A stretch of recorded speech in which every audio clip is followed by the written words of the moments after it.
I mean, Aaron Rodgers is back. He was spotted at UFC 303 over the weekend. He was with Mercedes Lewis. They were sitting together, taking in the fights.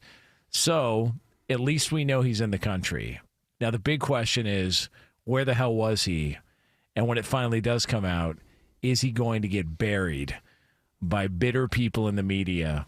And you know who they are that are going to be upset. Well, I mean, there's certain people who have some sort of an issue with Rodgers. A little bit of an agenda, if you will. Really? Yeah, believe it or not. So now we get to wait and see. But everyone is speculating that Egypt is where Aaron Rodgers was at. I thought that's what it was. Yeah. So we don't know if Albert was telling us the truth or not. I mean, I don't know. I mean, feels like that's... Why do you feel like they're speculating? Didn't one of the receivers say it on an interview after throwing with them?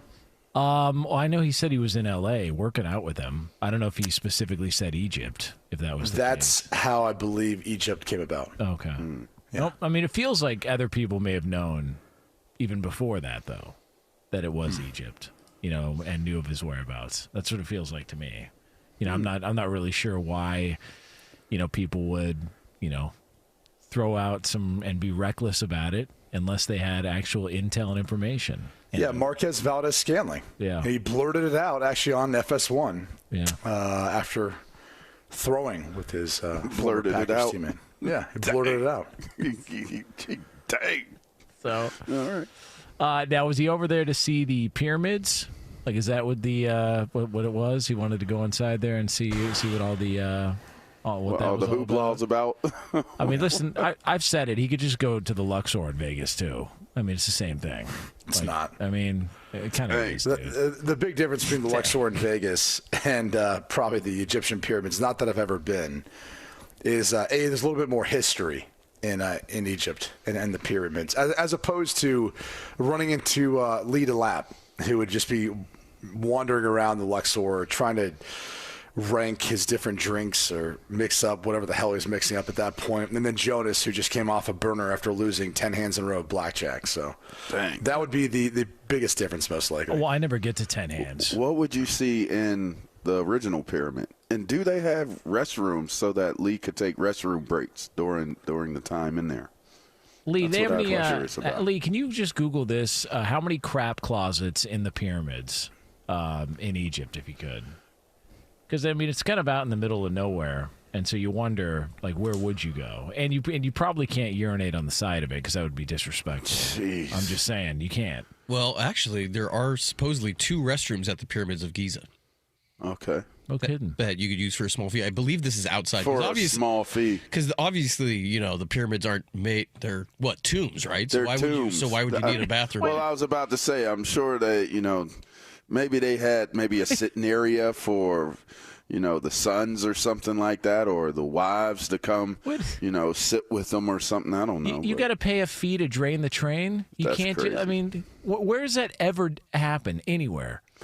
Well, that's a lot of places in America too, my guy. You got to pay to use a restroom? Yes. If you're not purchasing something from that place, you can't use their restroom. Oh, just lie. When you walk in the front door, go, You hey, can't. They don't let you lie, my guy. I've done it many Just times. buy a packet of Have gum, you?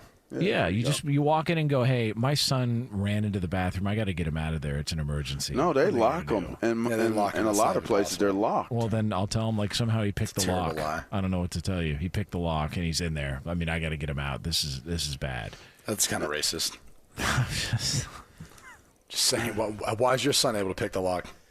Dang. I mean, I mean, tell me why, Jonas. I'm not. Like, half the time he's successful. I don't know what to tell Wow. you. Like, it's not like he's shooting 100%. Half the time. Damn. Half of them knows how to pick a lock, huh? All right. Damn. See how messed up it is, though? So It's so bad.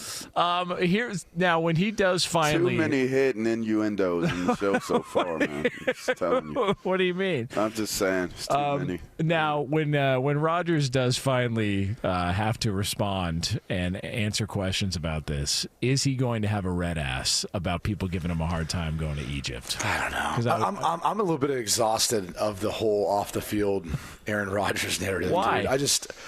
Because there was so much buildup last year, and we've got 4 plays into the season we didn't get to see him play. Like, I could give a crap about anything else besides football. So all this other narrative, it's like, dude, I don't care. Like, is the media going to use it against him if things don't go well? Of course. Yes. Is anyone going to talk about it in the media if things do go well? No. No. And that's part of the issue with the media, is like no one can actually just go ahead, call it straight no matter what. But we've got to talk about it because, I don't know, there's nothing going on at this time of the year. Yeah. That's why we're talking about this right now. Now, I mean, we started off the show with NBA free agency. That's what we started the show off with. And talked about one. I would have rather talked about the Olympics. Like, honestly, that would be much more enticing to me to talk about. Look, I think last night was one of the coolest nights watching athletes compete for a shot to represent the country. Like, that to me is way more meaningful, way cooler than anything we've talked about so far, or anything we will talk about in this show so far that Jonas came up with. Hold on a second. I didn't come up with anything. I didn't put this rundown together. This is a Lee DeLapp special, and I'm going to defend Lee here. Are you trying to sit here and tell me that people making the Olympics is more important than whether or not Aaron Rodgers took a dump at the pyramids in Egypt? Are you trying to say that right now with a straight face on the air? That's disrespectful to the world of football. Damn. Well, listen, whatever Rodgers was up to, he's got a friend in me. I'm going to support him all the way. And you go, Aaron Rodgers. You do what you got to do. I mean, honestly, does this change anyone's opinion of him? Like, No. You already feel one way or some type of way, as the kids say, about Aaron Rodgers. And that's not going to change if it comes out that he went to Egypt or was visiting pyramids or went to Lee DeLapp's Egyptian crap closet. Like, none of that's going to matter. You think he's like looking for some some mummy dust to smoke? To smoke? Yeah, he's rolling. I don't smoke, but can you smoke dust? Is that what I'm just saying.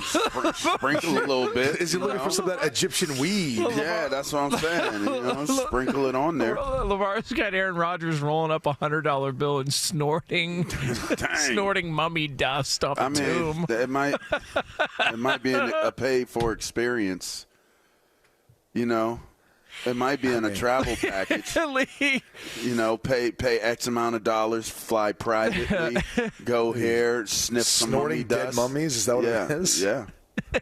Lee, is that it? Can you look up if that's a thing? Do people snort mummy dust? Is that actually a thing? I'm sure you got to be pretty elite. I don't think we need Lee to look that up to know it's not a thing. I don't know. I think you got to be pretty elite to be able to pay for that experience. Oh, you think mummy dust is more expensive than booger sugar? Yes. Okay. I didn't know. I don't know how the pricing works. And it's had works. some time to mature. That is true. That Egyptian booger sugar might have cost you a child or a life or something. Dang. Might have been a sacrifice involved. Dang. I'm just saying. You might be right. Times were different back then, man. People don't realize. Hey, bro. My God. Hard to tell. You're right. You're definitely right. You sacrifice children and whatnot. I mean, you better hope there's a lamb while you're on your way there. There you go. Yeah. I don't know. You got problems, man. What you mean? Mummy dust is more expensive because it's aged. Yes. It's like a nice alcohol. Yeah, it's like wine. Yeah. Yes. There you go. Lee, we've got something on mummy dust.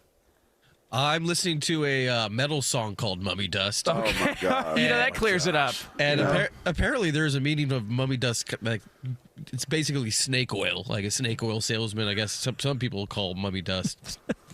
That is an expression out. So it's a derogatory term? Yeah, That's not good.